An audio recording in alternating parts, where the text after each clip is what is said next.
Hello, friend. Have you ever wondered what people in the Middle Ages ate when they were already miserable? Tonight, we're diving into the strange world of medieval recipes, from bad bread to terrible beer.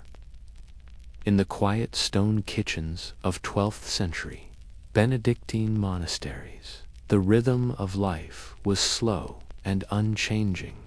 Silence was often required. Speech was discouraged unless it served the work of God. Yet, amid the stillness, the scent of bread wafted through long, drafty corridors. It was not the sort of bread that brings modern delight, no crusty sourdoughs or golden loaves, but rather dense, coarse, and often underbaked wheels of grain-based endurance. The monks adhered to the rule of Saint Benedict, which meant balance, work, and prayer. Bread was a vital part of their sustenance, consumed with nearly every meal, and made from the most basic of grains, usually rye, barley, or whatever could be milled from nearby fields. White flour was rare and considered almost too indulgent for their vows. The challenge was yeast, or rather, the lack of it. Commercial or cultured yeast did not exist. Instead, monks relied on the slow, unpredictable magic of wild fermentation. They would mix flour with water and let it sit, sometimes for days, hoping the airborne yeasts would come alive. A starter might be passed down from kitchen to kitchen like a relic, with some loaves fermented longer and others simply flattened and baked as hard. Biscuits, if time ran short, water had to be drawn and boiled, ovens stoked by hand. Flour was often full of husks and insects. The bread itself was chewy and frequently bitter, but it was considered holy work, feeding not only themselves but also the poor who came to the gates, relying on the alms loaf that each monastery was obligated to provide. Sometimes these loaves were deliberately made less tasty so that they wouldn't attract too many seekers. And yet, there was an art to it.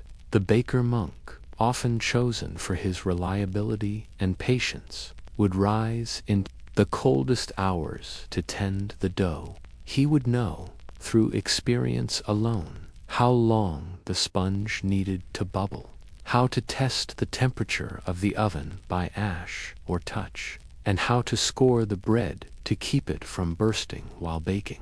But without clocks, and with variable weather and inconsistent grains, how did they ensure consistency? What happened when the yeast refused to rise and the loaves came out like stone? In the cool, dimly lit baking chambers of 12th century monasteries, failure was quiet, but it was not rare.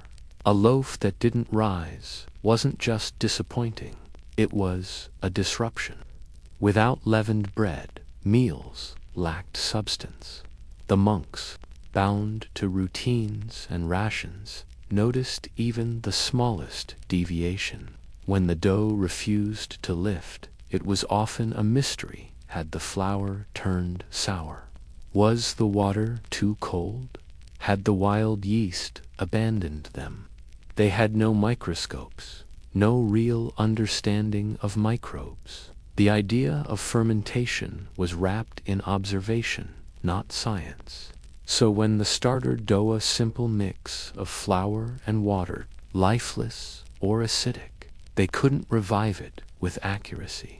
Instead, they tried again, drawing on old practices, scraping the crust of yesterday's bread into the new batch, letting it rest by the hearth, or whispering prayers over it, hoping God's will extended to the oven. If even that failed, flatbread was the fallback. These were unleavened dry rounds, baked quickly on hot stones, or the oven's residual heat. Tough and bland, they were harder to digest and lacked the comforting airiness of a properly risen loaf. For the monks, who saw food as a necessary fuel rather than a pleasure, the difference still mattered. Leavened bread was a symbol of patience and divine timing. Flatbread, in contrast, was often associated with hardship, even punishment. The failure of bread had ripple effects.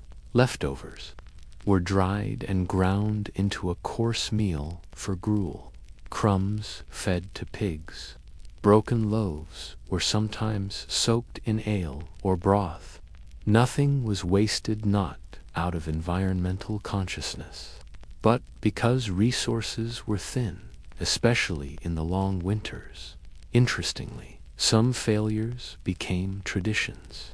In certain monasteries, a particularly sour batch of bread, once viewed as a mistake, became preferred for its long shelf life. Some monks even developed a taste for the tankard, accidental medieval sourdough. These quirks evolved into regional specialties, quietly shaping the taste of future generations. What's more, failed loaves held deeper symbolic meanings. For the devout, a misshapen or fallen loaf could be a sign of spiritual test, a reminder of humility. The baker monk was rarely punished. After all, he was serving with diligence, but he might be reassigned temporarily, with another brother stepping in to observe the process, hoping fresh eyes might restore the balance of heat, time, and silence. And yet the question lingered, especially in colder months. If the yeast refused to rise again tomorrow, how long could they go on baking flatbread before the monasteries, food stores, patience, or faith began to wear thin? In medieval towns and quiet countryside cottages, the scent of boiling grains was as common as the clatter of hooves or the call of a distant church bell. Ale was not merely a beverage, it was nourishment, hydration, and in many ways a daily ritual. And yet, behind nearly every bucket of frothy, lukewarm ale was a woman, alewife, tending her cauldron with care, precision, and a hint of superstition. Before commercial breweries and taxation formalized the drink, brewing ale was considered women's work, passed down from mother to daughter. Recipes were rarely written and never exact. Water, malted barley, herbs, usually grute rather than hops and thyme, were the essential ingredients. There were no thermometers, no timers, and certainly no filtration. Ale was cloudy, uncarbonated, and often barely fermented. It spoiled quickly, sometimes in mere days, which meant it was brewed and consumed in a constant cycle. Most medieval households brewed their own, and alewives brewed in small batches for sale. A broom or alestake hanging outside the door indicated fresh ale was available. Neighbors would bring their own jugs, pay a few coins, and carry home the day's drink. Because water sources were often unsafe, ale was the safer alternative. Even children drank it, though theirs was weaker, called small ale. It was boiled during the brewing process, killing off harmful bacteria. What it lacked in refinement, it made up for in utility. But the process was delicate. Malting grain required soaking and drying it without burning. To mash the mixture of water and malt had to steep long enough to extract sugars, but not so long that mold formed.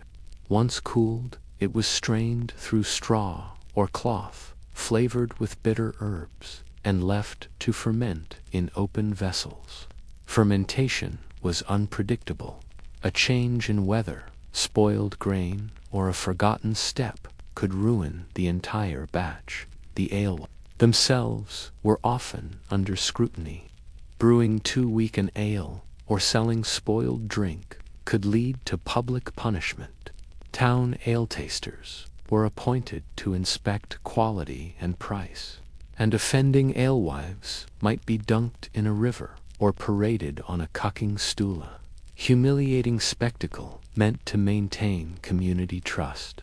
Still, many alewives thrived. Some even became local celebrities, known for their skill and steady hands. Their work brought income, autonomy, and a kind of respect, though always teetering at the edge of suspicion. After all, a woman who could control fermentation, something invisible and powerful, was sometimes seen as dangerously close to magic. But what changed?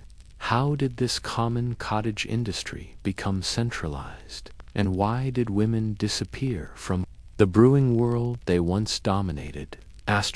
By the late 14th and early 15th centuries, the face of ale production began to shift.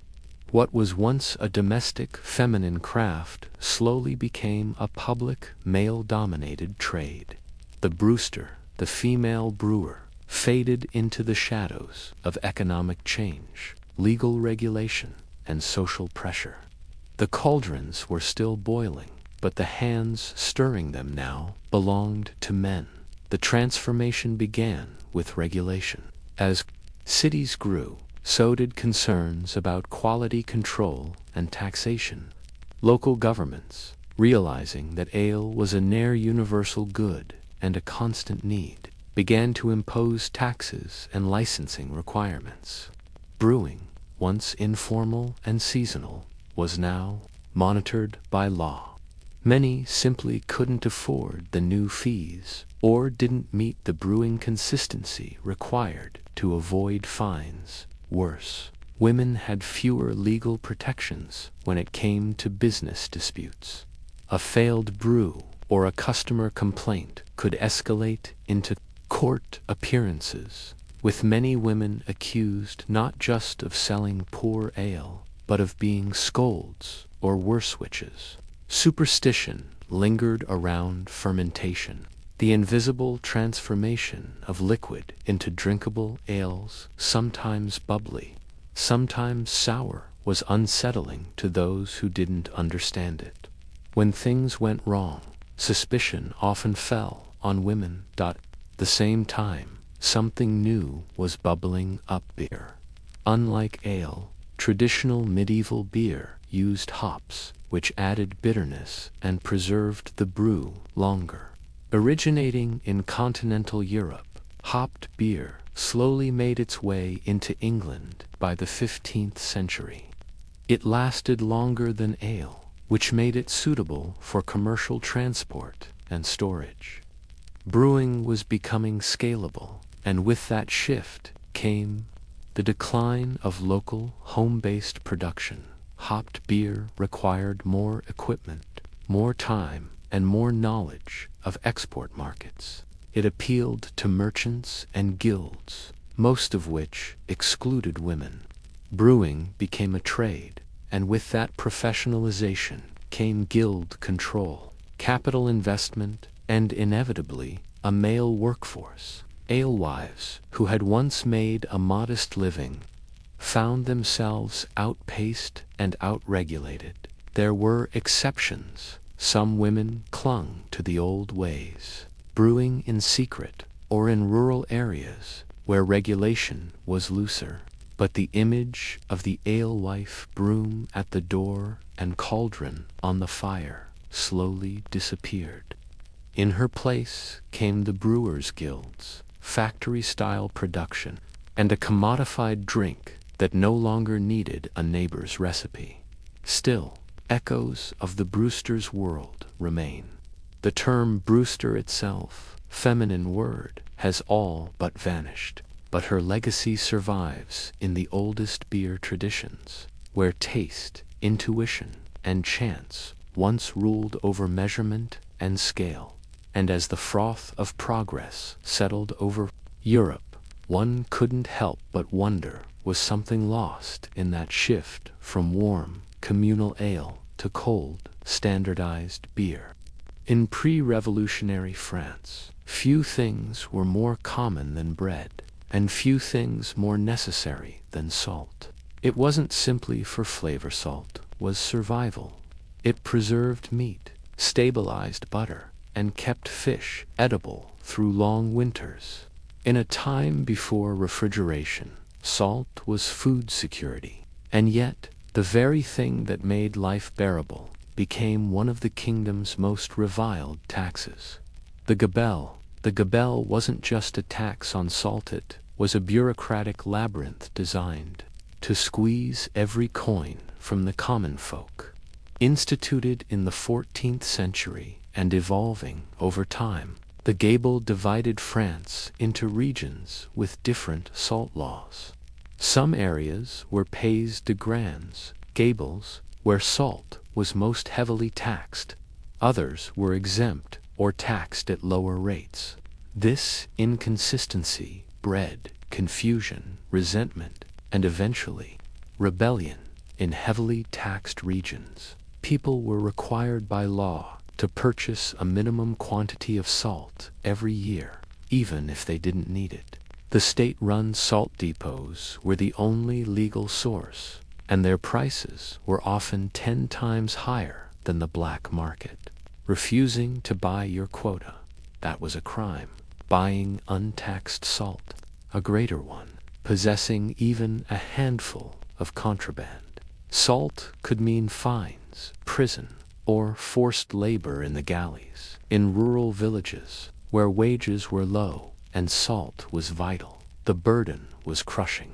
Families would stretch their annual salt as thinly as possible, rubbing it only on the surface of meats, avoiding salted fish entirely, or boiling and reusing brine from pickled vegetables. The poor learned to cook with herbs, ashes, or sour ingredients to mimic the saltiness they couldn't afford. The system created a thriving underground trade in illegal salt. Smugglers, known as fauconniers, risked everything to move salt across borders, often at night, along secret woodland paths. Villagers hid bags of salt in barrels, under floorboards, or inside loaves of bread. It wasn't uncommon for entire families to be imprisoned for smuggling or for a village to shelter a known salt runner from royal guards. Even children were used as mules, small enough to crawl through tunnels, innocent enough to avoid suspicion. And the punishments were harsh. A man caught with illicit salt might find his home confiscated. A woman might be branded. A child might be orphaned by the court's decree.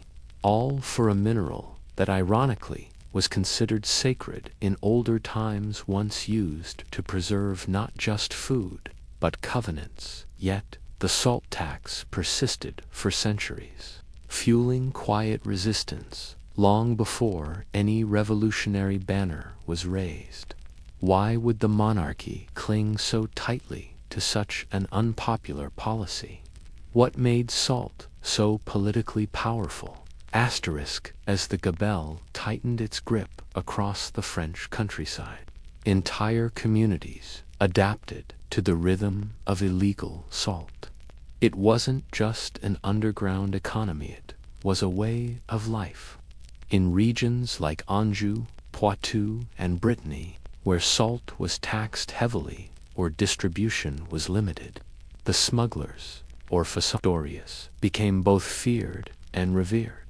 The typical salt smuggler was not a hardened criminal, but an ordinary farmer, laborer, or widow, desperate to stretch their household income. They carried heavy bags, sometimes up to 50 kilograms, over their shoulders in the dead of night. Footpaths, avoided roads, and hugged forest edges, always alert for royal guards or informants. Smugglers traveled in small groups and communicated in whispers. The crack of a twig could mean disaster. For some villages, salt smuggling was a collective act. Lookouts were posted on rooftops, while families kept meals hot for smugglers passing through. Local priests might look the other way. In many places, resistance to the gabelle was so embedded that communities regarded salt smugglers as folk heroes, protectors of the peasant table. The French crown, however, saw them as enemies of the state. Specialized salt police, known as gaboulas, were stationed across the country to catch offenders. These officers were paid by commission and incentive that turned their work into a ruthless hunt. Rewards were offered for tips. Raids were common.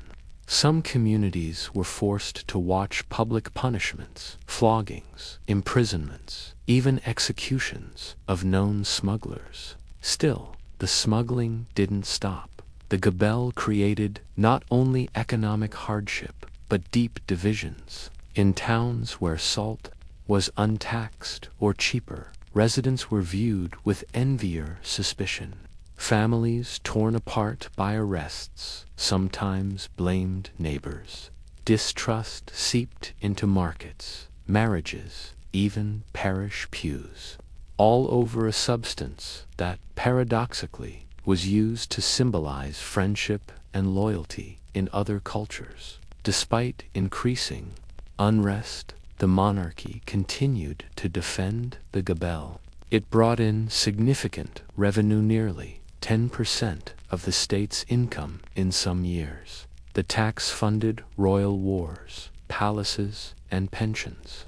To repeal it would mean acknowledging that the system had failed the people, and so the crown held fast, even as resentment hardened into defiance. When the French Revolution erupted in 1789, the salt tax was among the first grievances shouted in the streets.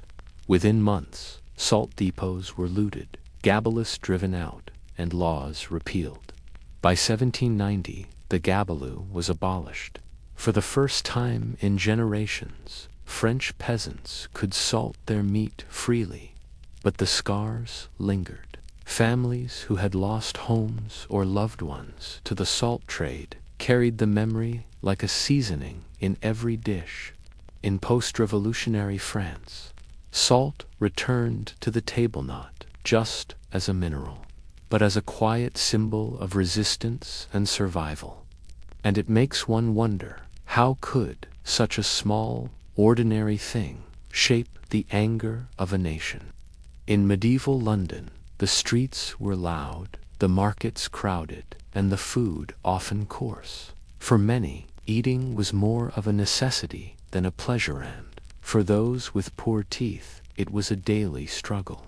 Dental care was rudimentary at best, and missing or decaying teeth were common by early adulthood, especially among the urban poor.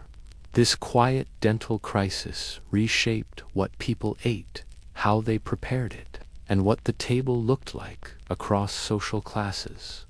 Tooth loss came early. Children, even those of wealth, often lacked access to consistent hygiene. Toothbrushes did not exist in any recognizable form.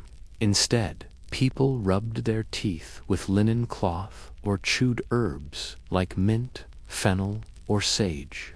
Despite this, toothaches were widespread, and dental pain was a fact of life. For most people, the treatment for a bad tooth was simple: pull it out. Without anesthesia, this often meant enduring the pain until it became unbearable. Then visiting a barber surgeon to have it yanked, sometimes with rusty tools. As a result, much of medieval cuisine was designed with the toothless in mind. Pottage, a thick stew made from grains, vegetables, and sometimes meat, was a staple because it was soft and filling. Mushes made from ground oats or legumes were common in both rich and poor households, flavored with herbs, onions, and the occasional dash of animal fat. Even bread was soaked in broth, wine, or ale to make it chewable, especially among the elderly. The poor were the most affected. Their diets already lacked variety, and dental care was essentially non-existent. Coarse stone-ground flour contained bits of grit from the millstones, which wore down teeth over time. The limited access to protein, calcium, or fresh greens contributed to weakened bones and dental health, creating a cycle of decay that few escaped. The wealthy fared only slightly better. They could afford spices, meats, and sweetened dishes, but they also consumed large quantities of sugar, particularly imported cane sugar and honey. By the late Middle Ages, sugar had become a symbol of status. Ironically, this luxury only accelerated tooth decay among the elite. Historians studying remains from the period often find heavily worn or missing teeth, even in aristocratic graves. Some cookbooks from the time suggest that certain dishes were tailored specifically for invalids, or the old recipes included instructions for softening foods or turning meats into pastes. A roasted fowl might be ground, seasoned, and reboiled into a meat mush for those who could no longer chew. But what happens when food must serve not the mouth, but the absence of it? How did medieval society balance the need for nourishment with a mouthful of pain and silence? As the dental decline of medieval London continued across generations, food traditions evolved to suit a society increasingly dependent on what could be swallowed rather than chewed. Chefs both in noble houses and humble kitchens developed a quiet culinary ingenuity, not through elaborate spices or rare game, but by boiling, grinding, and blending everything into digestible forms. It was the age of gruel and broth, of meats that melted into spoons, and herbs that soothed swollen gums better than a prayer. Among the poor, gruel was a daily ritual, a mixture of ground grains and water, or, if available, thin ale or milk. It was served warm, salted with what could be afforded, and eaten slowly. It filled the belly, though it offered little joy. For those with few or no teeth, gruel wasn't a compromise, it was survival. It could be sipped or slurped, no biting required. Soups and stews were equally essential. Most homes had a pot simmering continuously over the hearth, into which scraps of vegetables, bones, and bread were added. Over time, the flavors intensified, and the ingredients softened into a thick, spoonable mess. This perpetual stew ensured that even the elderly or toothless could consume their fair share of calories. For those who could afford a few comforts, the solution lay in herbal remedies. Tooth powders made from crushed rosemary, mint, or powdered charcoal were used to scrub the teeth, though results varied. Mouth rinses using vinegar or wine were common, not for whitening but to dull the ache of inflamed gums. Cloves and sage, known for their numbing properties, were chewed slowly to relieve pain. Some even pressed crushed garlic directly onto a painful tooth remedy that burned as much as it healed. In more serious cases, the village barber surgeon would extract the offending tooth. Tools were crude: iron forceps, bone levers, and occasionally the back of a dagger. The lack of anesthetic meant screams echoed in alleyways. Infections were common, and many simply opted to live with the pain. Some patients bit on sticks or drank heavily before the procedure, anything to dull the edge of agony. The upper class had their own set of remedies, honey and herb concoctions to ease inflammation, or custom-made dishes blended into soft peat. In royal courts, it became fashionable to serve pureed dishes, not just for those with tooth loss, but to showcase refinement. These soft foods were easier to digest, easier to decorate, and easier to serve to aging nobility who could no longer handle tough meat. Ironically, the widespread prevalence of dental problems may have brought unexpected equality to the table, regardless of class. Most mouths suffered, and nearly everyone ate softened food in one form or another. But in a world where even chewing was a luxury, one can't help but wonder, what did it feel like to sit at a feast, surrounded by roasted meats, knowing you could taste everything but bite nothing? In the sprawling patchwork of territories that made up the Holy Roman Empire, the average peasant kitchen was a place of invention, simplicity, and often quiet monotony. It wasn't the heart of the home so much as the body's last defense against starvation. Food was never wasted, flavors were not the goal, and meals were built around one dependable, humble staple, the turnip. Before the widespread adoption of the potato in Europe, the turnip served as the workhorse of the peasant diet. Easy to grow, hardy in poor soil, and resistant to cold, turnips were a year-round companion, eaten boiled, mashed, roasted, or raw. Some families harvested dozens of them from modest garden plots, storing them in cellars where the air was cool and damp, preserving them through the winter months. Alongside turnips came barley, rye, and cabbage, not because they were beloved, but because they were reliable. Peasant bread was coarse and dark, baked with little yeast, and often mixed with whatever grain could be spared. Rye was cheaper than wheat, but it spoiled faster and sometimes carried ergot, a fungus that caused hallucinations and illness. Still, people ate what they had, aware of the risks, and prayed over their loaves just the same. Meat was a rare luxury. Most families consumed it only a few times a year during festivals, weddings, or after a slaughter. The rest of the time, protein came from legumes, cheese when milk was abundant, or thin broths flavored with bones.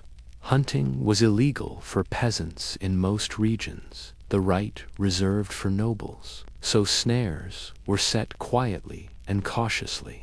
A rabbit caught this way might feed a family, but if discovered, the punishment could be severe to flavor their meals. Peasants used what grew wild: garlic, onions, leeks, and nettles. Wild herbs were boiled into soups or used to cover the bitterness of dried greens and aging root vegetables.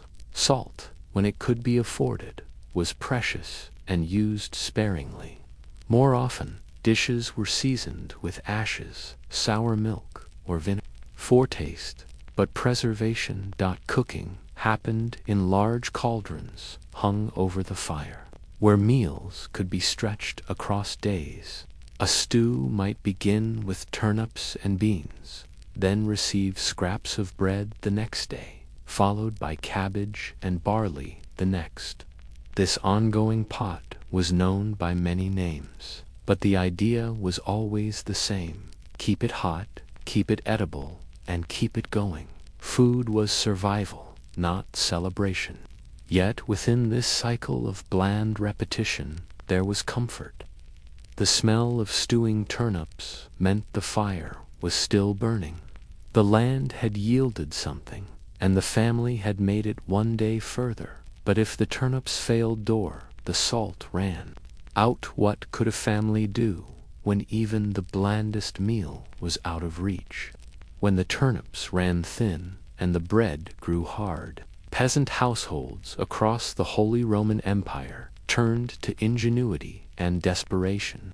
With no reserves of wealth and little access to trade, survival depended on stretching what little they had.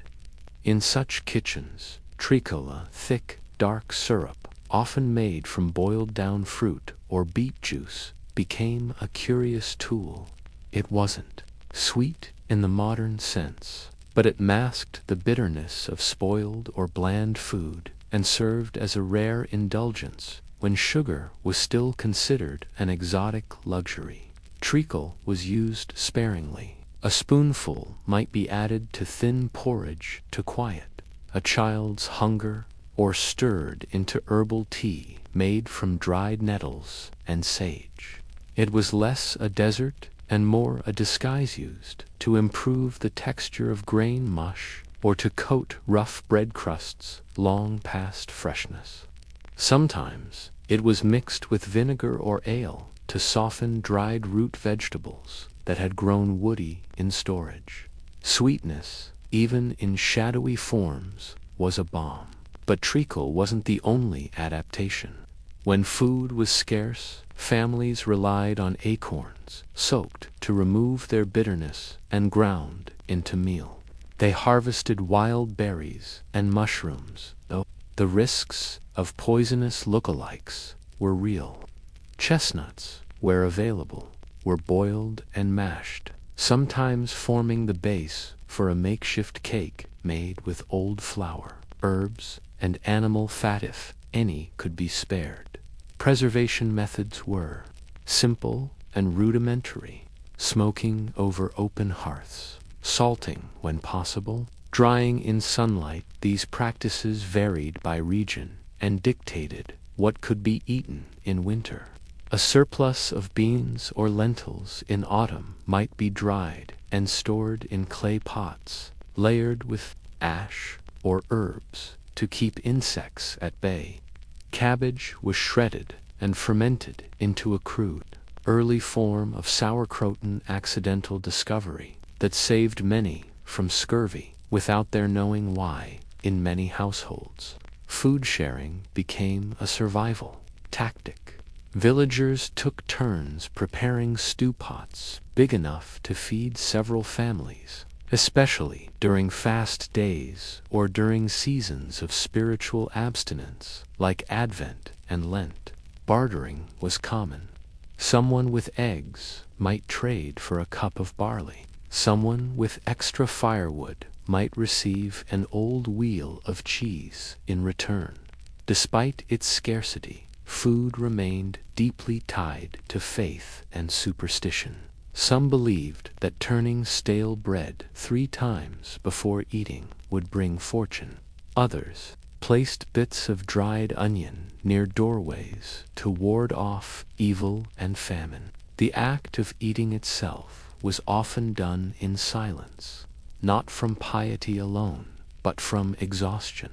And so the peasant kitchen carried on not through abundance, but through habit, creativity, and a persistent refusal to go hungry. But how long could a community stretch its soil, its grain, and its luck before famine arrived and boiled everything down to a single, unanswered question?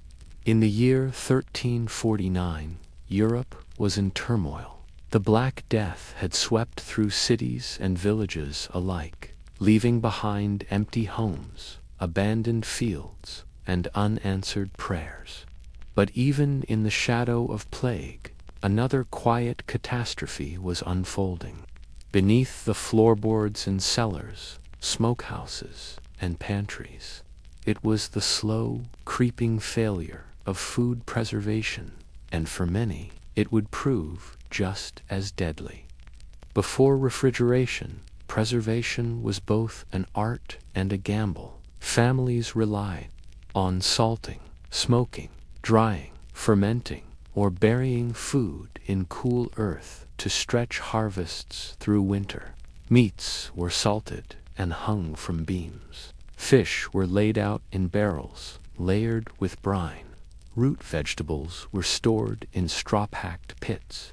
In ordinary years, these practices sustained entire households. But 1349 was not ordinary, with laborers dying by the thousands. Crops were left to rot in fields.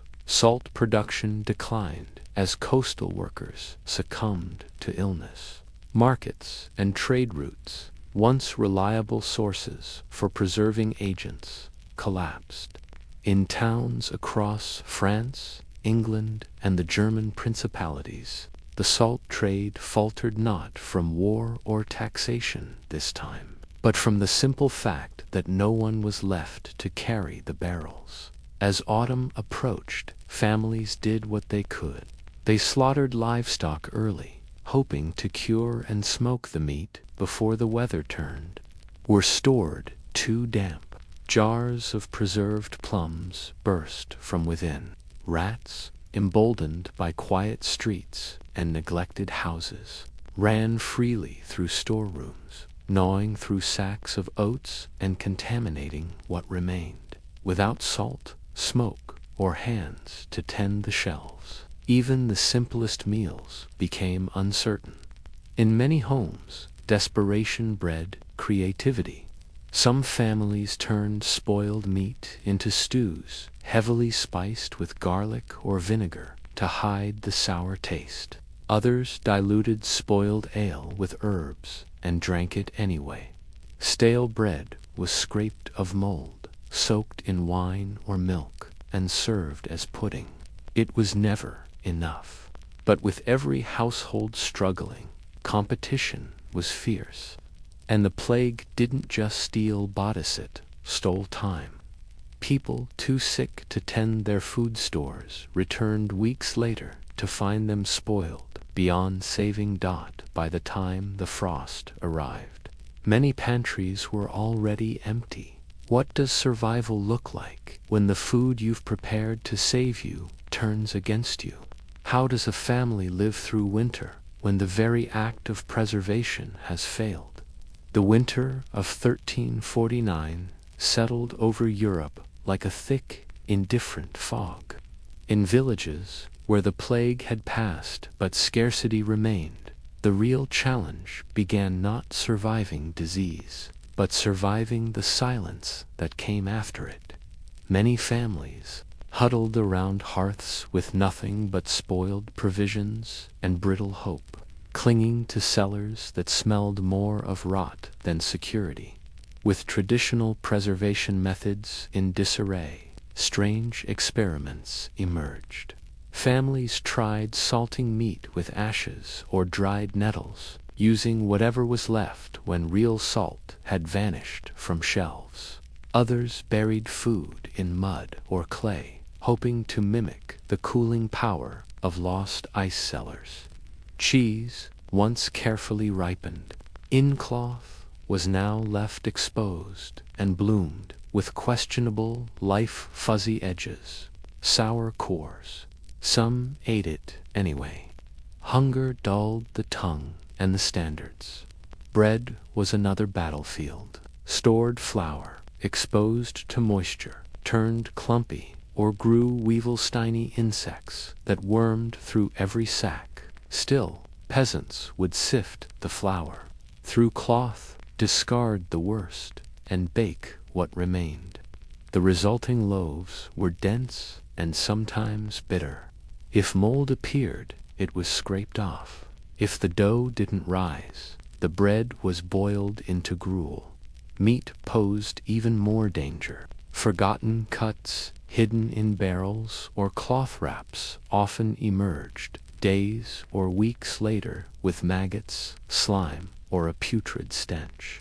Some braver, desperate households washed spoiled meat in vinegar or ale, covered it in herbs, and simmered it into stews. These became known euphemistically as mystery pots, not because the recipes were unknown, but because the contents were never quite trusted. Illness from food was inevitable. Stomach pains, fevers, and vomiting were common, especially in households who pushed the limits of edibility. But with plague still fresh in memory, many saw food poisoning as comparatively minor. Some even believed that food gone sour carried heat or purging qualities beneficial to the body. It was a dangerous gamble, but one that many took, just to keep moving. The wealthy weren't immune. While nobles had better access to preserved goods, their servants had often fled or died, and their larders went untended.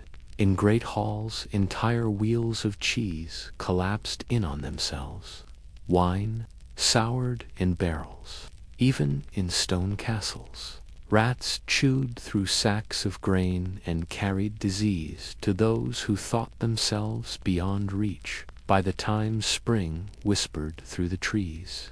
Food preservation had become a daily improvisation.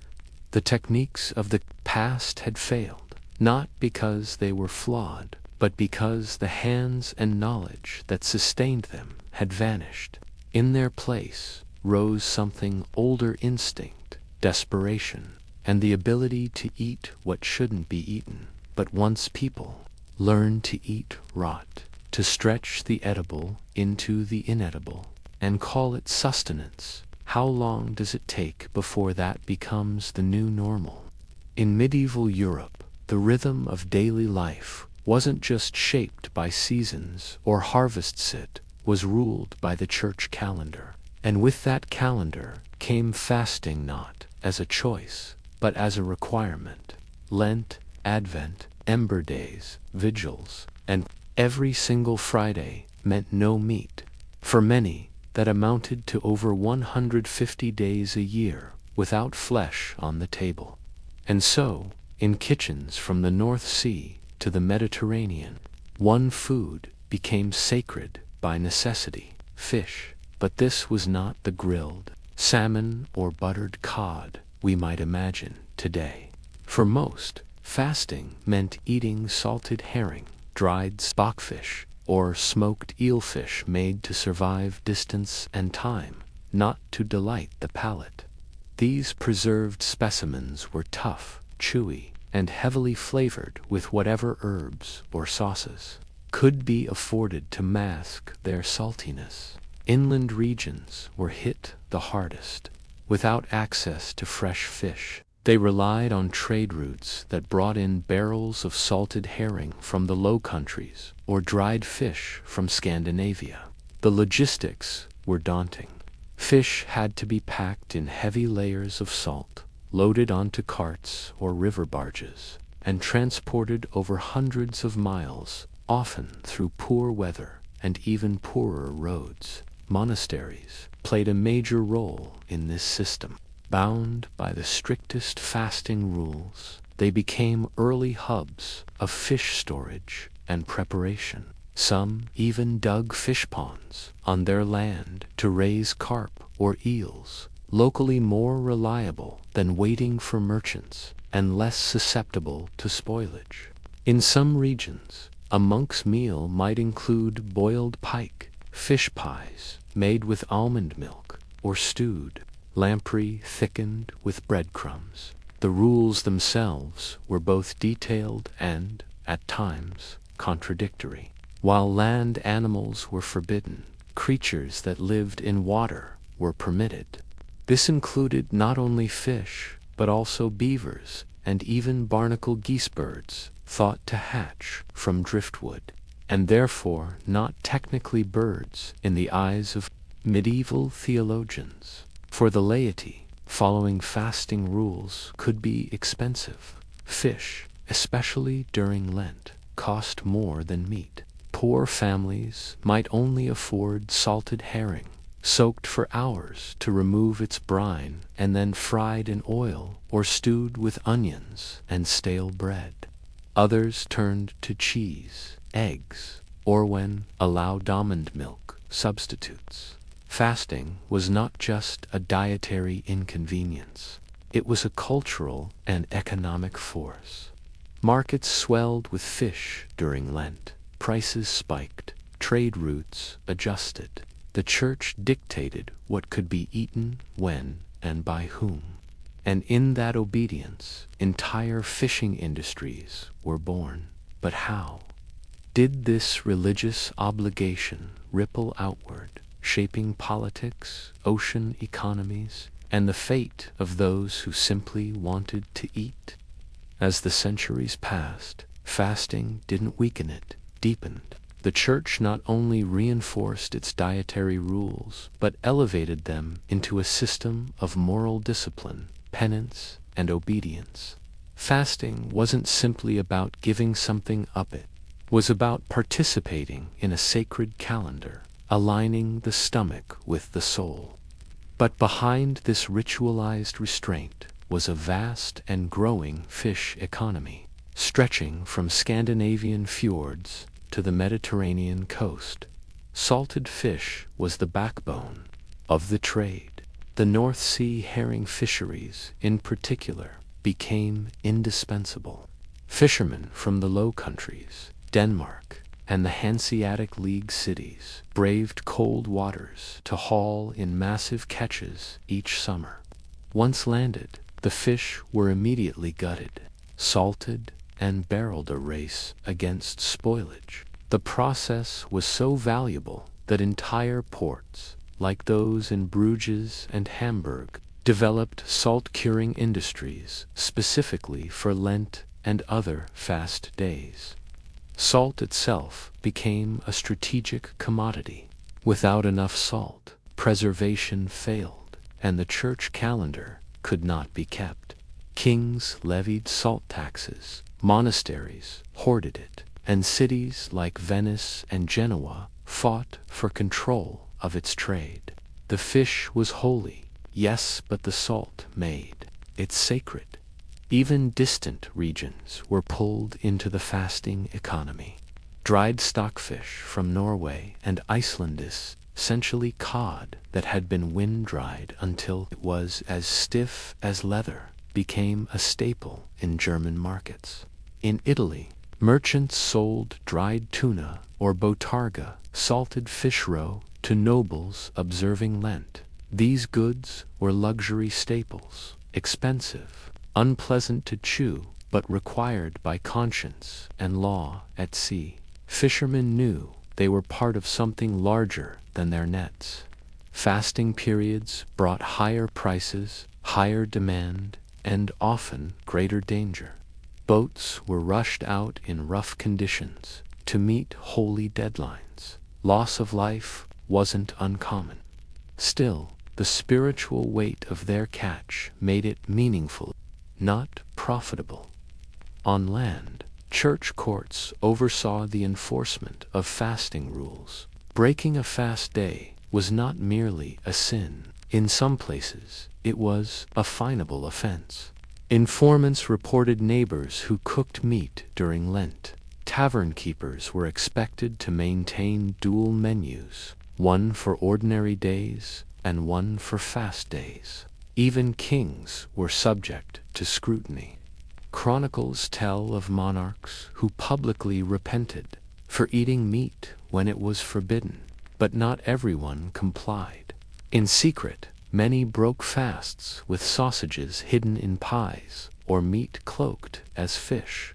Some argued that beavers, because of their tails and aquatic life, could be eaten as fish.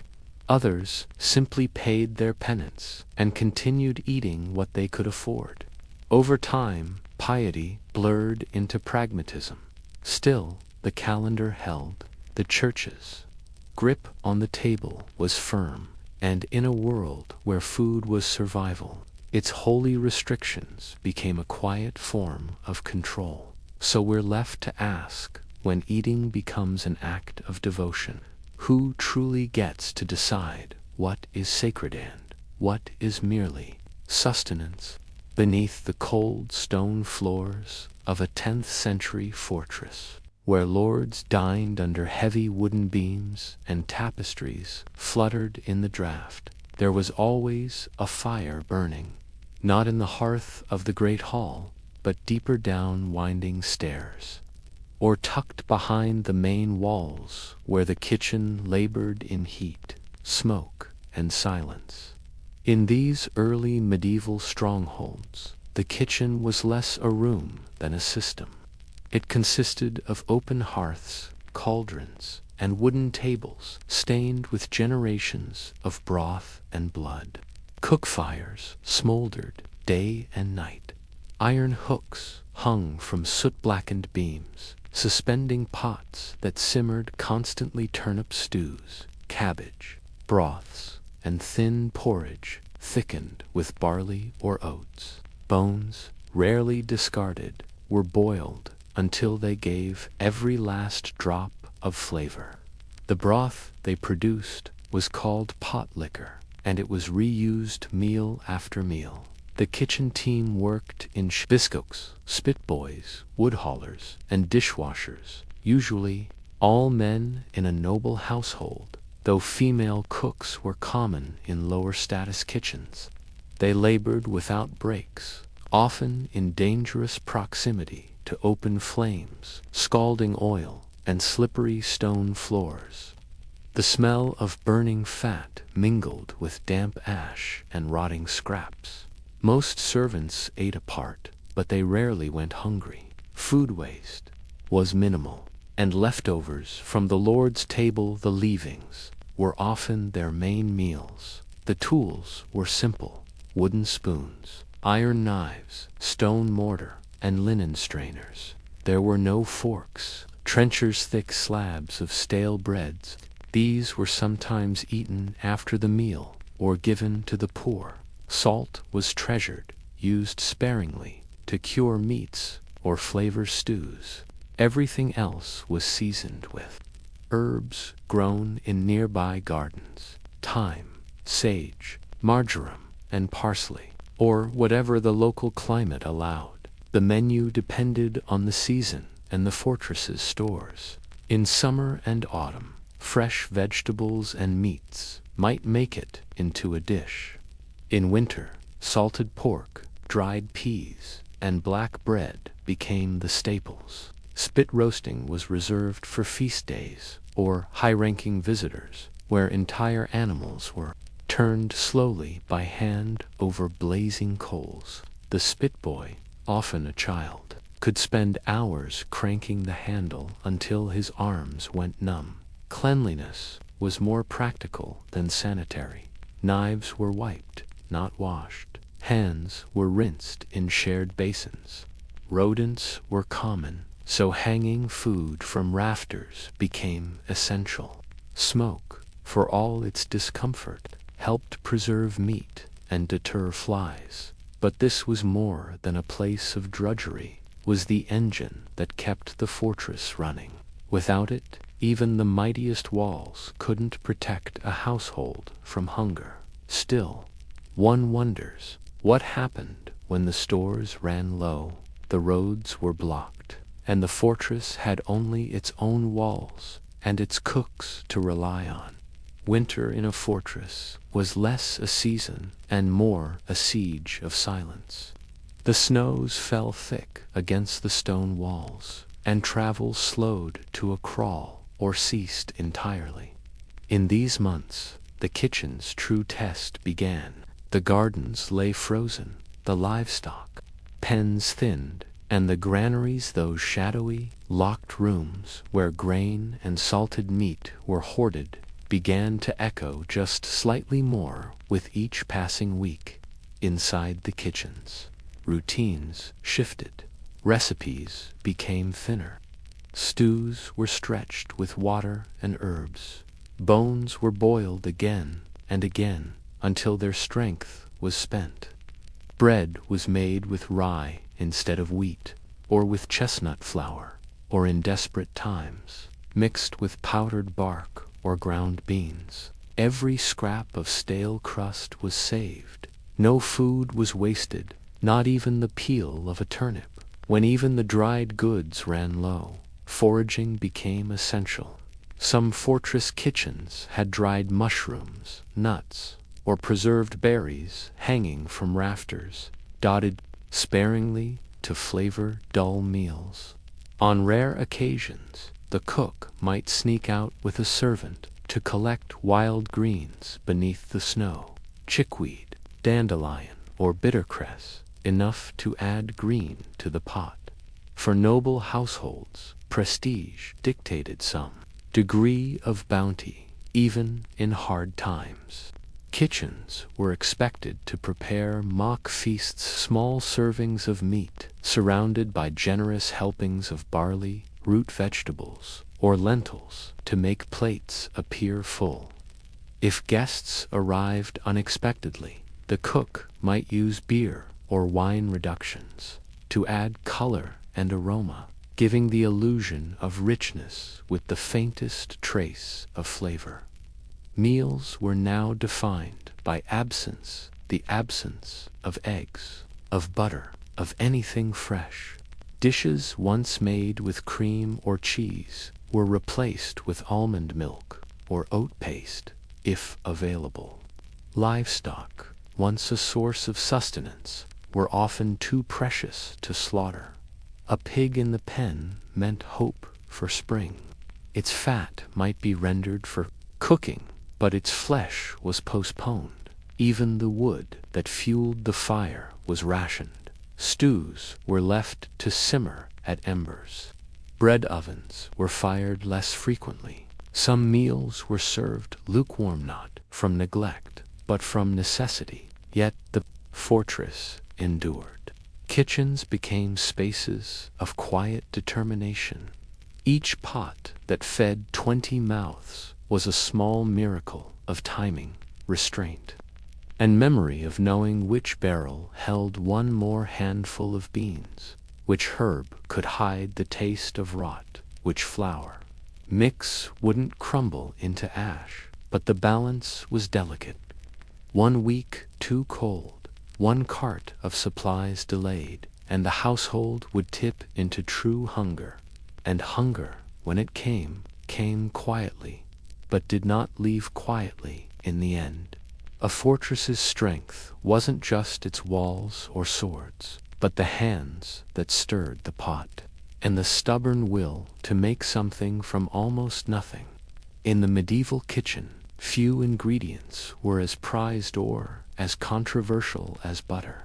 Rich, spreadable, and full of energy, it was a staple in northern European diets, where olive oil was scarce and animals were plentiful. But for much of the Middle Ages, butter was also the subject of spiritual scrutiny. In a curious collision of church doctrine and kitchen practice, butter was, at times, forbidden. The church's rules on fasting extended far beyond meat. During Lent and other holy periods, Christians were not only required to abstain from flesh, but also from animal fat, including butter, lard, and milk. This wasn't merely a health practice. It was a spiritual exercise intended to discipline the body and humble the soul. In warmer Mediterranean regions, this wasn't such a hardship.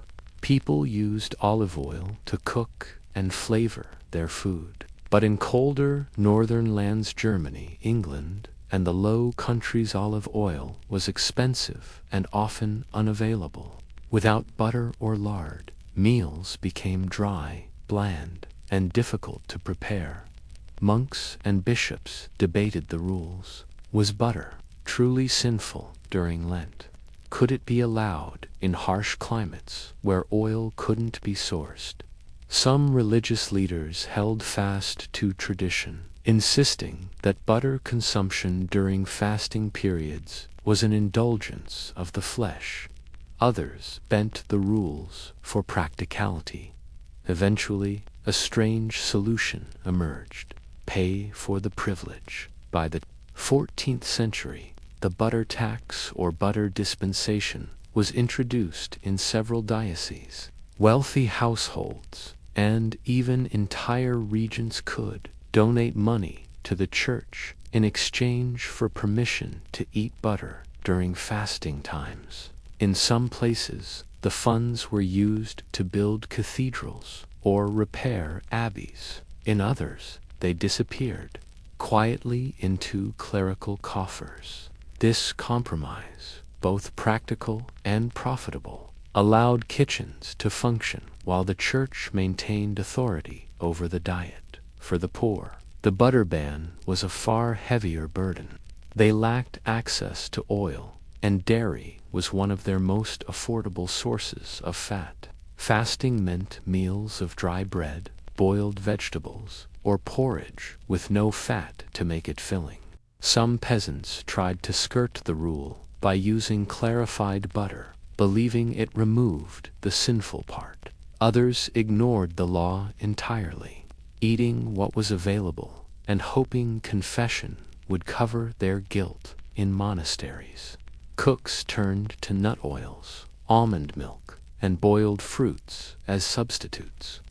Recipes evolved to work around the restriction, leading to a unique culinary tradition of fasting dishes, some of which survive today, but resentment lingered, especially in colder regions where butter was not a luxury, but a lifeline. So, how did something as simple as a pat of butter become a theological delimitant emblem of both spiritual restraint and quiet resistance? The butter tax didn't just soften fasting rules, it helped build the very walls of the church. Nowhere was this more visible than in northern France, where the Diocese of Rouen permitted butter consumption during Lent for a price. The funds collected were funneled into the construction of Rouen Cathedral's butter tower, completed in the 16th century. Stone by stone, the indulgence was transformed into architecture. It became a symbol of compromise, spiritual ideals mortared together with culinary necessity. But this wasn't an isolated case. Across northern Europe, butter taxes quietly shaped both religious structures and economic habits. In German territories, bishops issued regional dispensations. In England, wealthier monasteries and noble houses made donations in exchange for their cooks to continue using dairy. These payments, though framed as pious offerings, became routine and expected part of seasonal budgeting. Butter, once banned, was now regulated by donation rather than devotion. The people, however, remained divided. In rural villages, where fasting regulations were loosely enforced, butter often stayed on the table regardless of the church's stance. For many, the idea that God would object to a bit of churned cream in a pot of porridge seemed remote, and with hunger always close at hand, obedience became selective. Yet in towns and cities, where clerical eyes watched closely, cooks developed clever workarounds. Recipes were adapted. Almond milk substituted cream. Boiled onions added richness. To stews, ground nuts were used to mimic the mouthfeel of fat. Some of these Lenten recipes became so refined they lived on well past the ban's precursors to the butter-free pastries and vegan-friendly meals of later centuries. Ironically, the butter ban strengthened the culinary arts. Restrictions forced cooks, especially in monastic kitchens, to experiment with new techniques. Sweet fruits were paired with fish, thickened wine, sauces replaced dairy gravies. Breads were leavened with beer or fermented dough rather than butter-rich batters. What began as deprivation became creativity. Scarcity, once again, birthed innovation. Still, the underlying tension remained. Should spiritual discipline override practical need? Was the butter ban about holiness or control? To many commoners, it began to feel less like a moral stance and more like a tax on survival. During the Reformation, these tensions exploded. Protestant reformers mocked the butter dispensations as proof of Catholic corruption. Pamphlets circulated condemning the Church for selling sin by the spoonful. In some Protestant regions, butter bans were abolished entirely, while in others, they lingered in local custom for years after their theological basis had faded. By the 18th century, the butter ban had largely disappeared, remembered only in church records and odd local traditions. But for centuries, it had shaped not only how people ate, but how they understood the relationship between their kitchen, their church, and their conscience. And it leaves us wondering, when faith and food collide, which truly feeds the soul, the rule or the exception? In the late Middle Ages, ale wasn't just a drink, it was daily nourishment. For peasants, monks, and even children, ale was often safer than water and more filling than plain broth. Brewed in homes, taverns, monasteries, and manors alike, it was consumed with breakfast, lunch, and supper. But for all its ubiquity, ale was also temperamental. The process was fragile, and when it failed, entire communities felt the effects: thirsty, irritable, and hungry. Ale was typically brewed from malted barley, water, and gruda, mix of herbs used before hops became common. Brewed recipes varied by region and brewer. Some favored yarrow, others used rosemary, mugwort, or wild bog myrtle. These herbs added flavor and, in theory, helped preserve the brew. But spoilage was always a risk. Without modern sterilization, yeast strains, or refrigeration, medieval brewers were at the mercy of temperature, timing, and luck. Inconsistent heat could ruin an entire batch. If the mash boiled too long or not long enough, or if the fermentation was too slow, the ale might turn sour, stale, or simply fail to ferment at all. A bad brew meant more than just a bitter taste. It meant lost calories, since ale often served as a form of liquid bread. For workers and children alike, a mug of ale was part of daily sustenance. When ale went bad, the signs were immediate: a sour Thames, strange foam, or thin texture. Brewers might try to rescue it with extra herbs, fruit, or honey, but the result was rarely pleasant. In towns, bad batches were sometimes quietly sold at reduced prices or disguised with spices. In households, it might be poured into soup or used to soften bread. But if the entire brew spoiled, it could leave a family or a tavern without drink for days. Alewives, the women who handled most of the domestic brewing, bore the brunt of the blame. Brewing was considered women's work in many medieval communities, and an off-tasting ale could damage her reputation or livelihood. Some towns required alewives to mark their doors with a broomstick or ale stake, signaling a fresh batch was ready. If the brew disappointed, neighbors might stop buying, or worse, report her to local ale tasters or guild authorities to ensure quality. Towns appointed official ale conners, inspectors, who tasted and judged local brews. They could fine or punish those who sold weak, sour, or short-measured ale. The job, while enviable in theory, came with the risk of frequent food poisoning.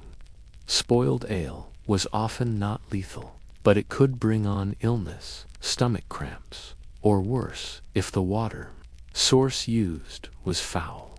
Still, ale remained essential.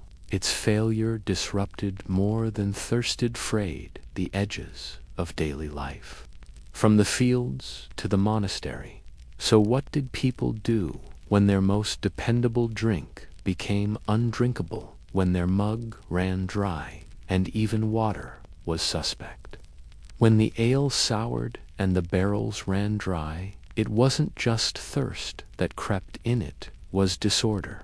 In a time when clean drinking water was unreliable at best, and often laced with filth from latrines and livestock, ale served not only as refreshment, but as a form of public health. Its low alcohol content and boiling process made it safer than water. So when a town's brew turned bitter, the effects rippled through every class. Taverns, more than just places of drink, were community hubs. They hosted merchants, messengers, and musicians. They were where news was shared, work was found, and disputes were settled over mugs. A dry tavern, or worse, one with spoiled ale, meant more than inconvenience. It threatened the local economy and mood. Fewer customers meant fewer coins. Rumors spread. Some tavern keepers resorted to watering down the last of the good ale, risking both fines and reputation in households. The loss of ale meant a sudden scramble to find alternatives. Water, if fetched from an unclean stream or contaminated well, often led to illness. Some turned to thin wine, if they could afford it, or to boiled herbal infusions, known as possets or cordials, to keep bellies full. These were usually made with mint, fennel, or elderflower, not to intoxicate, but to soothe and cleanse. Monasteries, often with larger brewing operations and more consistent access to ingredients, fared better. Many had their own water systems and could maintain small supplies of hopped beer, a slowly emerging alternative that lasted longer and was less prone to spoilage.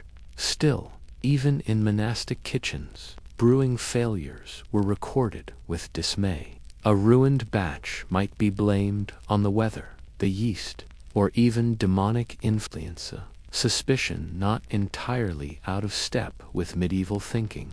The rise of hops helped eventually mitigate the problem. Hops acted as a preservative, lengthening shelf life and stabilizing flavor.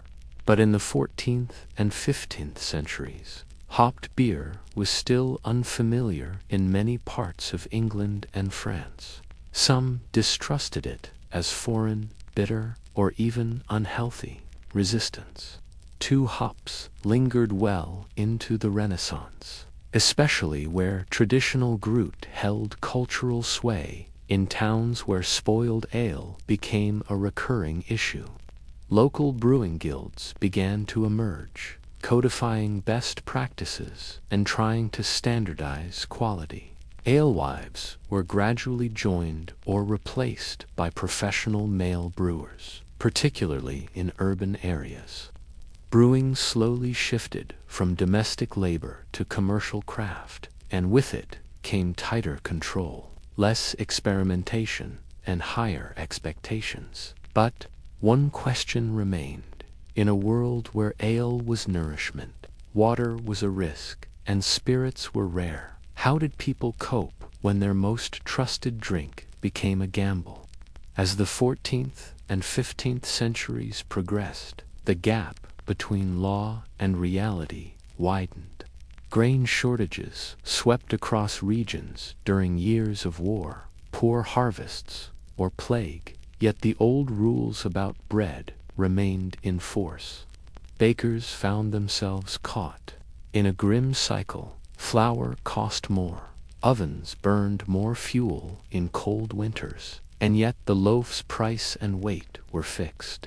Breaking the rules meant fines. Following them meant financial ruin. In cities like London, Paris, and Cologne, municipal records tell of bakers fined dozens of times in a single year. Some went bankrupt, others were jailed, but the demand never lessened.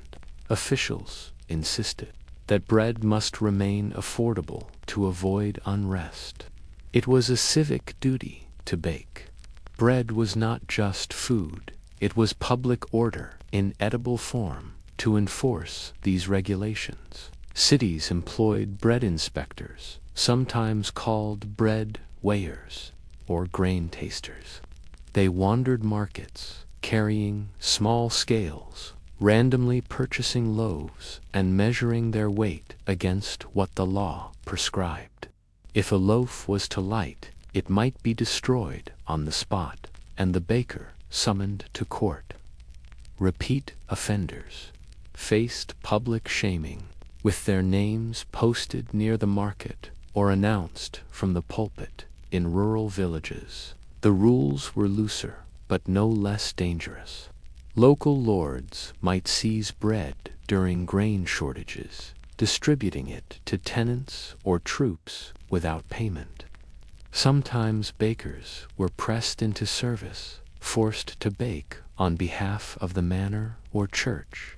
The ovens kept going, but not always for the benefit of the one stoking the fire. Some bakers attempted to cheat the system discreetly. They would mix less expensive grains, rye, oats, peas, or even ground beans into the wheat flour to stretch it further. In desperate times, ground straw or chalk dust made its way into the dough. These loaves were gritty, bitter, and barely digestible. But they filled empty stomachs and could pass casual inspection if no one looked too closely. Others found subtler ways to rebel.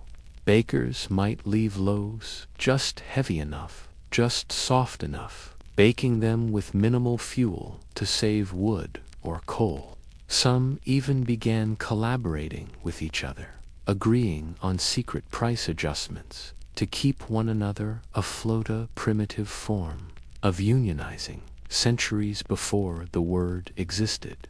And then there were the famines times, when no flour remained, and the law became meaningless. In those bleak seasons, bakers shuttered their shops or simply disappeared. The empty ovens became a silent protest, a sign that no amount of enforcement could extract bread from an empty sack. Eventually, authorities relented. In some cities, laws were amended, weights adjusted, or price caps lifted in times of scarcity. But the memory of being punished for feeding people lingered among the bakers and those who depended on them. So when bread is both a necessity and a legal burden, where does responsibility lie with the hand that bakes or the law that weighs? Long before chimneys became a standard part of homes, medieval kitchens were smoke-filled chambers of survival. The hearth, the central fire, served not just as a source of heat and food, but as the heart of daily life. But without a chimney, smoke from the fire had nowhere to go except upward into the rafters. With no ventilation other than a small hole in the roof, the smoke lingered, clinging to walls, clothing, and food. In wealthier homes, the roof might be built higher to let smoke drift upward. In poorer cottages, the ceiling sat low, and the smoke hovered just above head height, turning cooking into an exercise in both patience and endurance, despite the discomfort. This setup had some advantages. The smoky air helped preserve hanging meats, deter insects, and harden wooden beams against rot. Many homes deliberately hung food sausages, herbs, cheeses above the hearth to benefit from the constant, slow smoke. Over time, an entire smoke flavor culture developed. A flat iron griddle or a raised platform. On tripods, cooking was slow and constant. Stews simmered for hours. Porridge thickened gradually. Fires had to be tended closely, fed with wood or peat depending on region. Even a moment's inattention could lead to scorched food, or worse, or kneeling near the fire, eyes watering, skin drying, and soot collecting under fingernails. Respiratory problems were common. There was no escaping the smoke, only learning to work through it. Only in the later. At first, they were luxuries, found only in castles, monasteries, or noble residences. Even then, early chimneys were primitive stone flues, or angled clay structures that still vented imperfectly, but they were transformative. Suddenly, kitchens became less choking, more efficient, and more specialized. The hearth moved from the center of the room to a wall. The smoke left through a flue instead of the rafters, and with it, something else changed. People began to separate living space from cooking space still. What did it mean to cook a meal when every breath came with smoke, and every flavor carried the scent of burning wood? Section 2. A Flue to the Future Word Count. 495 words. The rise of the chimney didn't happen overnight. It crept into medieval life stone by stone, often starting in the kitchens of the wealthy. By the 14th century, castles and manor houses began to feature proper hearths built against walls, with vertical flues channeling smoke upward through a constructed shaft. This architectural innovation reshaped the way people cooked, lived, and even breathed. With smoke no longer flooding the entire room, cooking became faster, more varied, and slightly more comfortable. Now cooks could stand upright, see clearly, and control the heat more precisely. Pans and spits grew in sophistication, accidents to one defined space. But chimneys were still expensive. In many peasant homes, even into the 16th century, cooking was still done on an open fire with little more than a thatched hole in the roof. Some families tried to imitate chimney-like effects by building mud or wooden hoods above their hearths, guiding smoke out more directly. Others adapted their routines, keeping cooking outdoors in summer, or rotating family members through smoky tasks to minimize constant exposure. The introduction of chimneys also changed diet and cooking style. With clearer air and steadier flames, cooks could begin experimenting with baking, which requires more precision than stewing. Bread ovens attached to chimney structures became more common in wealthier homes and monasteries, but revolutionary at the time. And yet, the smoke never fully disappeared. Even with chimneys, soot remained a companion. Chimney flues had to be cleaned regularly, or not at all, leading to buildup and kitchen fires. Birds nested in flues. Rain poured down chimneys and hissed on fires. In time, new professions emerged. Chimney builders, chimney sweepers, flue masons trades, created solely by this architectural leap for the cook. However, life changed most noticeably in the quiet clarity of a kitchen not filled with haze. The introduction of chimneys allowed for longer hours spent preparing food, more intricate meals, and less physical misery. The hearth became safer and slowly more domesticated. Still, for many generations, it seasoned everything, not always kindly, but always thoroughly. And so we ask, in a world where a simple chimney changed the very structure of home and health, how many innovations do we overlook today because we no longer have to taste the soot in our supper? In the stone-walled silence of medieval monasteries, food was not about flavor, it was about discipline. Monks lived by strict rules, not only of prayer and labor, but of what, when, and how they ate.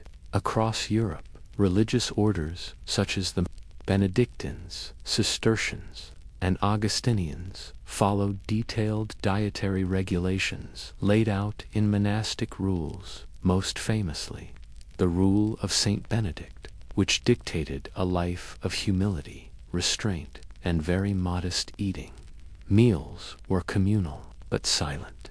Monks sat on long benches in cold, echoing refectories, heads bowed, while a single brother read aloud from scripture or hagiographies. The act of eating became a spiritual exercise, a lesson in submission, both to God and to routine.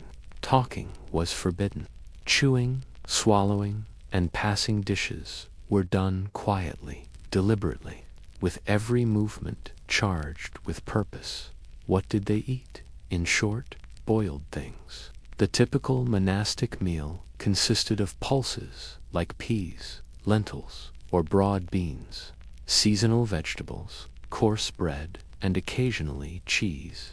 These ingredients were stewed into soft, nearly formless meals, nutritional, but profoundly dull. Peas and beans were boiled until they split and turned mushy, often mixed with leeks, onions, or cabbage. There were no sauces, spices, or indulgent fats. Butter and oil were used sparingly, and meat was usually banned, except for the sick or very elderly. On fasting days, which occurred often, meals were even simpler, perhaps a thin vegetable broth, and bread, or just plain boiled grain. During Lent and Advent, restrictions tightened. No dairy, no eggs, no animal fats. Almond milk and fish might be served in wealthier monasteries, but for most, fasting meant repetition. Pea soup, day after day. Monks ate twice a day in summer, but only once in winter. This single meal had to suffice until morning. Some monasteries grew their own vegetables and legumes, while others relied on tenant farmers. Regardless, the contents of the monastic table rarely changed. Over time, this predictability became a point of both pride and weariness. Food waste was discouraged. Leftovers were reused, stale bread re-soaked, and every peel and bone went to Yusuf, not in the kitchen, then in the garden, as compost. Gluttony was a sin, but so was wastefulness. Even the scraps were counted and watched. Yet despite the monotony, the monastic diet served its purpose: to nourish without tempting, to support life without drawing attention to it. The act of eating was not meant to delight the senses, but to humble the body, making space for prayer and reflection. Still, even the most disciplined monk must have wondered, perhaps while chewing his 12th mouthful of tasteless peas, was this really divine simplicity, or just very bland survival? Despite the spiritual intentions of monastic life, not every monk embraced a diet of boiled beans and bread crusts with the same enthusiasm. Over time, cracks appeared in the kitchen's rigid simplicity as monasteries grew wealthier, and their holdings expanded. With more land came more rent-paying tenants, and with more rent came more food and more choice. By the 13th century, many monasteries had developed vast estates, complete with orchards, fish ponds, granaries, and vineyards. These resources, though technically held in common, allowed for a gradual shift in what ended up in the monastic bowl. Even within the boundaries of the rule, loopholes were quietly explored. Eel pies, salted herring, and fried lampreys began to appear more often. Paste, legumes, or fish, cleverly mimicking the forbidden without technically breaking the rules. Some monasteries, the infirmary kitchen, for example, was allowed to cook meat for sick brothers. But the line between illness and preference blurred. Infirmary lists quietly grew longer, especially during feast seasons. Elsewhere, senior monks were given small, private rooms called misericords, where dietary restrictions were relaxed further. Subtle shifts did not go unnoticed. Reformers within the Church, and later critics during the Reformation, pointed to monastic gluttony and hypocrisy as signs of spiritual decay. Tales circulated of monks dining on sweetened fish stews, sipping wine, or hoarding imported delicacies. In cellar stores, while preaching poverty to the surrounding poor. Whether true or exaggerated, the image stuck.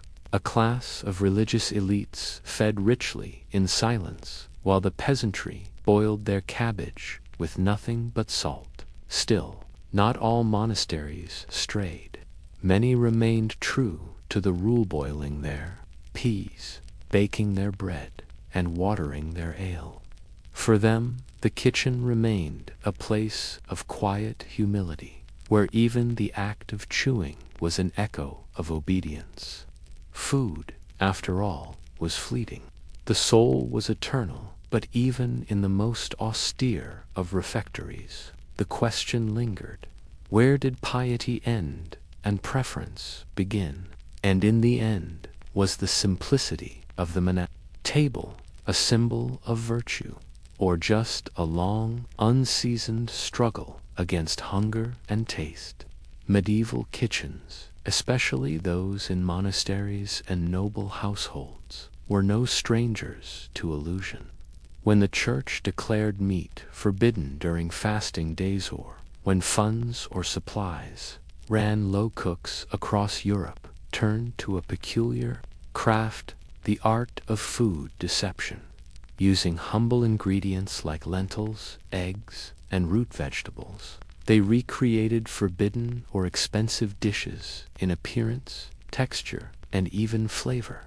It was a culinary form of sleight of hand, not to deceive maliciously, but to preserve ritual, dignity, and taste without breaking the rules.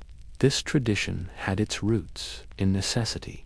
Fasting was serious business in the medieval world, often mandated for up to 150 days a year. That meant no meat, dairy, or extant, lest one was ill, very young, or very privileged. Yet celebrations still occurred, visitors still arrived, and expectations of hospitality remained. The solution: cooks became artists of imitation. One popular dish was the mock egg. On fast days, real eggs were forbidden, but clever kitchen hands learned to create a passable version by mixing pureed almond milk and saffron for the yolk.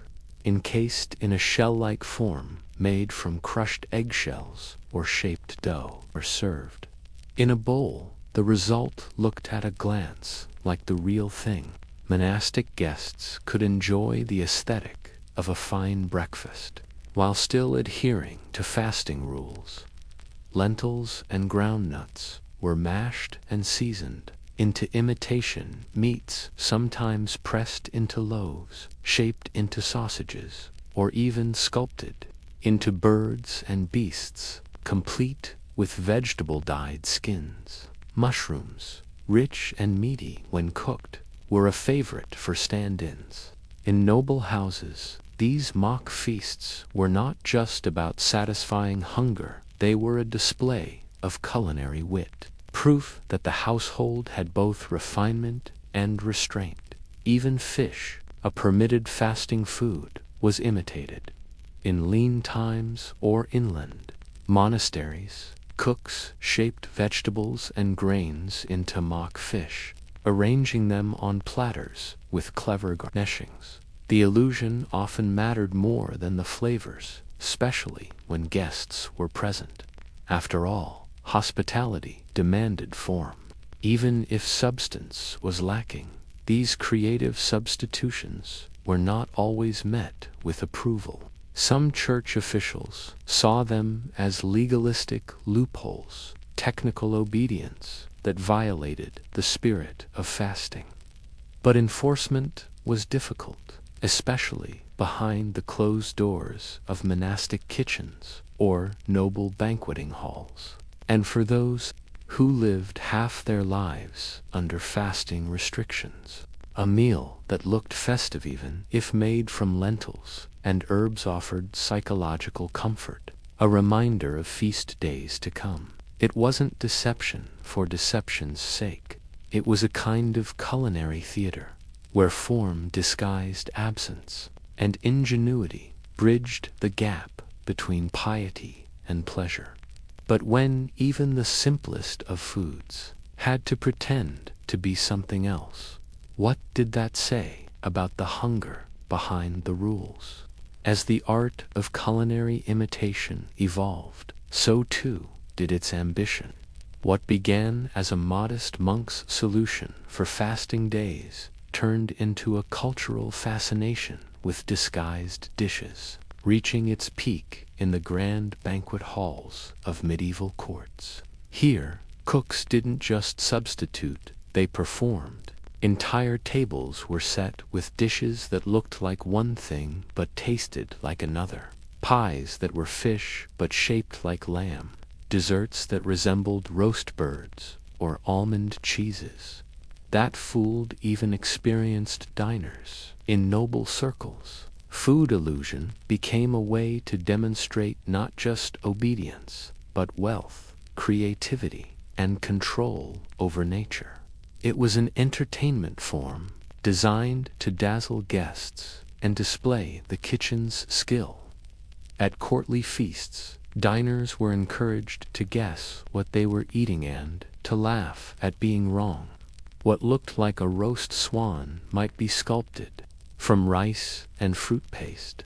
A ham might be carefully fashioned from spiced lentils, shaped and glazed to resemble pork skin. Eating became a game, a riddle laid out on a silver plate. This blending of fasting, practice, and performance, art led to the rise of a particular genre of cookbooks that included recipes for mock foods.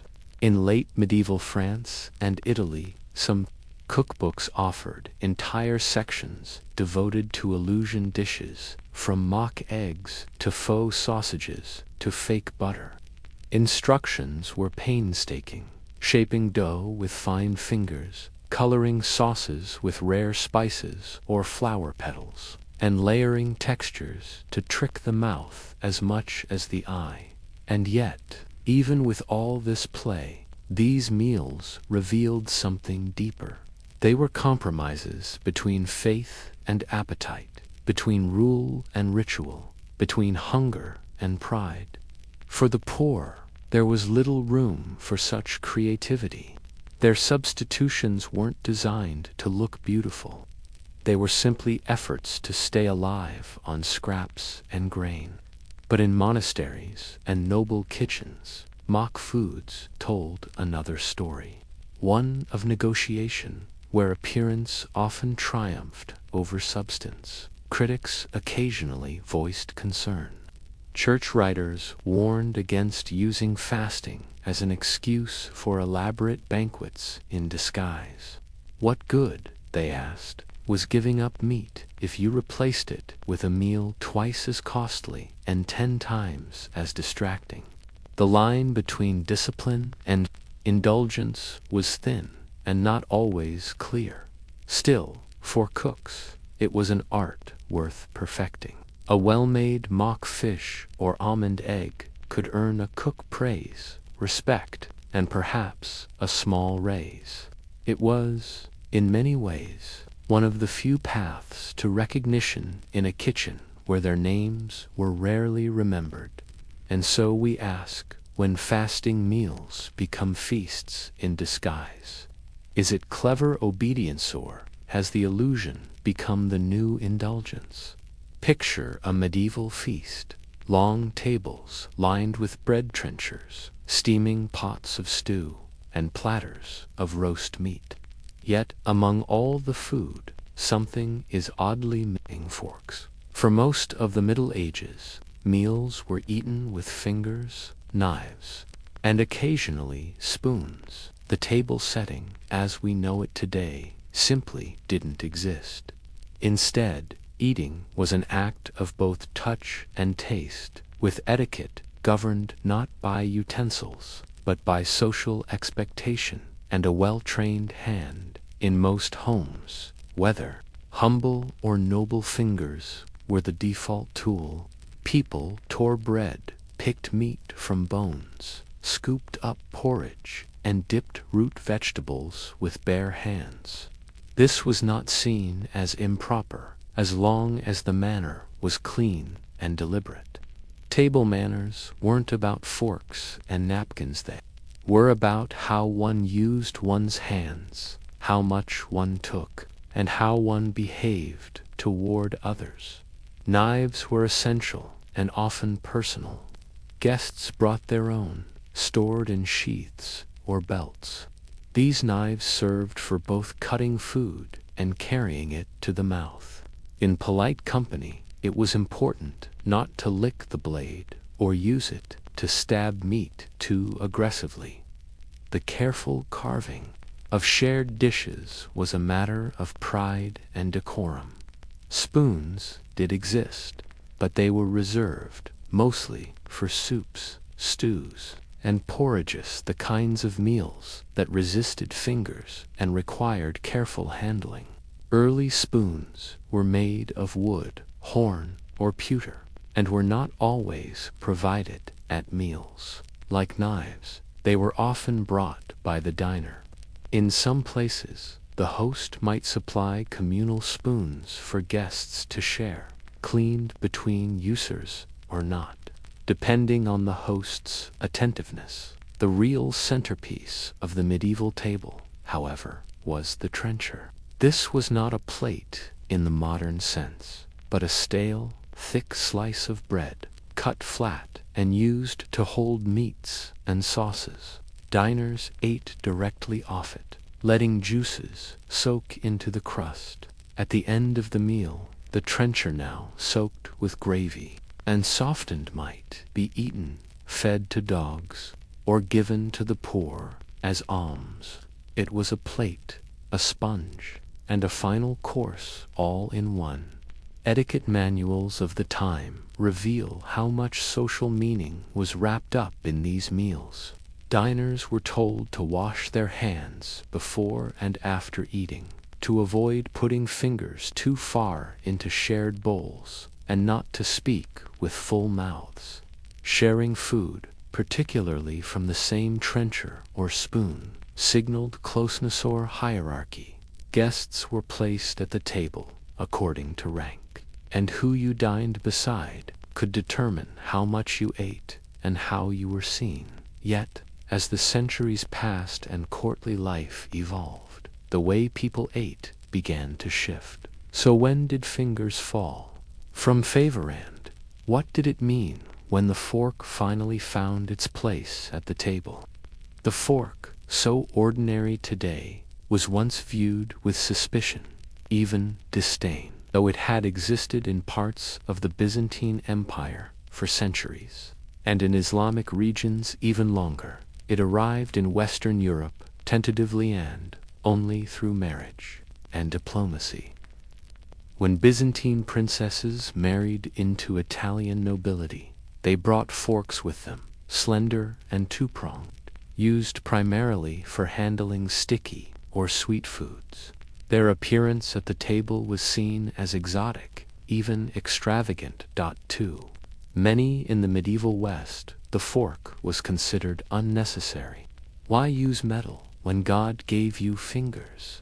Church leaders occasionally criticized the fork as unnatural or vain.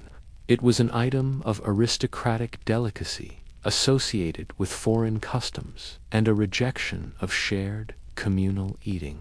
After all, to eat with one's hands was not just practical, it was a social and spiritual act, a symbol of humility and equality before God and neighbor. Still, in elite courts and cities like Venice and Florence, the fork began to find favor, especially for handling greasy or sticky dishes. Even into the 16th century, in much of Europe, fingers and knives remained dominant, particularly in rural areas. What truly changed the table was not the fork alone, but the growing influence of manners and printed etiquette guides. As books became more accessible and literacy spread among the merchant and noble classes, so did written expectations about how to behave at court, in public, and especially at the dinner table. These guides emphasized not just what to eat, but how to be seen eating it. The fork's rise was part of this transformation. It wasn't just about hygiene, it was about status and self-control. To use a fork properly required subtlety, a delicate grip, careful posture, and the ability to handle food without seeming greedy or clumsy. Those who mastered the new utensil were seen as cultured, those who rejected it as rustic or behind the times. By the 17th century, forks had spread across the tables of France and England, helped along by royal influence and changing tastes. Spoons became more uniform. Individual plates replaced trenchers. Napkins were folded. Dining shifted from nourishment to display, from communal to individualized eating. The table, once filled with fingers and shared bread, became a mirror of social hierarchy and sophistication. And yet, the memory of eating with hands, of tearing bread, dipping into stew, and sharing a trencher lingered. Or did we lose something more human at the table?